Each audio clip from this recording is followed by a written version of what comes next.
Well, it's anybody's guess what Summer Bird's going to do now with leaving up to Kent DeSormo, but whatever it calls for. Simon, what are you hearing? Well, I was texting back and forth with the owner of Mr. Sydney today. That's owner Lee Einseidler, whose horse is with Bill Mott. And if you remember, you saw we were reviewing some of the pre-entries earlier today. Mr. Sydney has first preference in the Breeders' Cup Mile on the turf. You would think that's the logical place to go because he won the Maker's Mark Grade 1. They are not going to do that. They are going to go in the TVG, in the Breeders' Cup Dirt Mile, I should say, where Kent DeSormo is going to ride him there. Kent DeSormo is going to ride What's the Script in the TVG Mile. Frank Lyons, if you knew how to text, who would you be texting and what would they be texting back? Well, I don't know how to text, and I don't know who I'd text, but I was in Ballydoyle 2 weeks ago, and I was having a conversation with Aidan O'Brien, and Aidan O'Brien has come pretty close to winning the Classic with Giants Causeway, Henry the Navigator last year. They both ran second, and he told me, this is from the trainer's mouth, that Rip Van Winkle is the best horse they have ever had.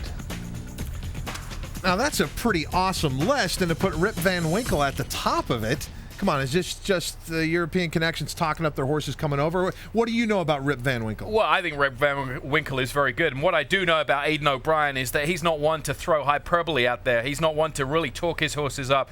And when Frank has a good connection with him, and I think when he says something like that, you really have to listen to him. Remember, he's a guy that's trained Giants Causeway. He's got the majority of good horses going through his barn in Europe. If he says it, you got to listen. Okay, I'm going to give you another opportunity here like we did at the end of yesterday's show.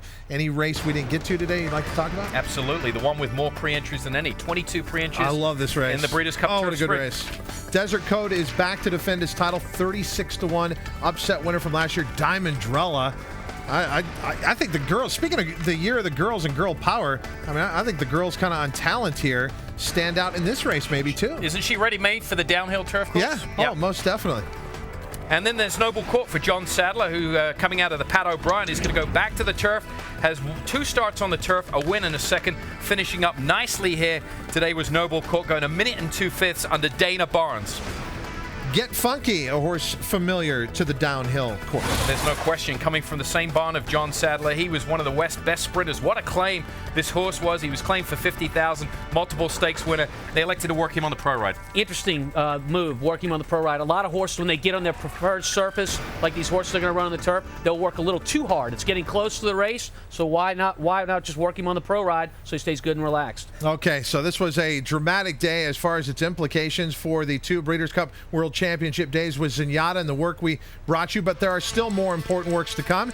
And with that van load of Europeans arriving, we're going to see a lot of those horses on the track. But Gallego, many think that his late stretch run could be a factor in Run Sensational down. We'll see how he goes out onto the track.